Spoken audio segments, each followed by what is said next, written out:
Kindly subscribe the channel and hit the bell icon to get regular updates. Thank you.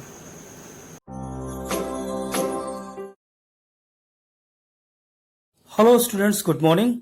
Today we will start Moral Science for class 6. And the first topic is courage. According to Rabindranath Tagore, let us not pray to be sheltered from dangers, but to be fearless when facing them. Rabindranath Tagore के अनुसार कभी भी कष्ट या मुसीबत के समय हमें प्रार्थना नहीं करनी चाहिए, बल्कि उसका बिना डरे सामना करना चाहिए। इसी पर बेस्ड दो स्टोरीज हैं। The first story shares that in 1798 a war was fought between the French and the English navies, very popularly known as the Battle of nil.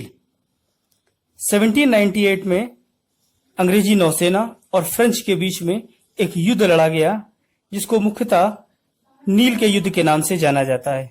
The English navy under the command of Lord Nelson caught the French fleet अनप्रिपेयर्ड। Lord Nelson के नेतृत्व में अंग्रेजी नौसेना ने French के एक जहाजी बेड़े को अपने कब्जे में ले लिया, जो कि मुख्य रूप से तैयार नहीं था। A fierce battle broke out. एक भयावह युद्ध हुआ। The French ship El Lorient soon found itself flanked by the English ships attacking from both the sides.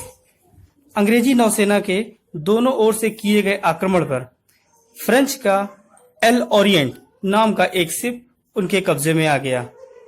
The French ship was set ablaze by the English soldier.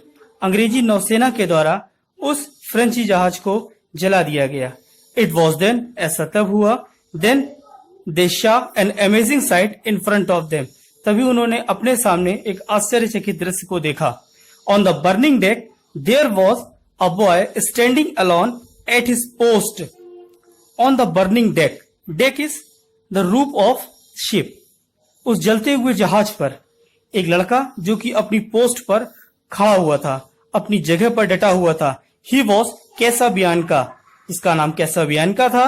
The 12 years old son of the French commander of the ship. ये French ship के commander का पुत्र था। The French ship blow up into the massive explosion killing the boy. और जहाज पर हुए इस भीषण विस्फोट में, जो कि उस लड़के को मार ही रहे थे, who stood still at his post, जो कि उसी जगह अपने स्थान पर डटा था।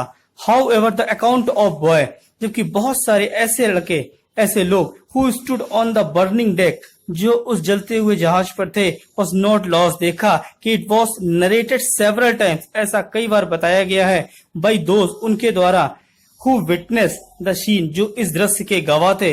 इवेंचुअली, और अंत में, इट पास, ये समय गुजर गया, ऑन इनटू द लेजेंड, और ये दिव्य चरित्र ऐसे ही विख्यात हुआ। Thank you. The story remains a classic example of devotion, courage and faithful service. यह कहानी वास्तव में त्याग, साहस, ईमानदारी की एक सजीव उदाहरण है। The boy who stayed at his post and his heroistic stand is remembered right up to the present day. वह लड़का जो अपनी पोस्ट पर स्थिर खड़ा था, उसकी इस वीरता भरी स्थिति को हमें याद दिलाती है आज के इस वर्तमान समय में। Thank you.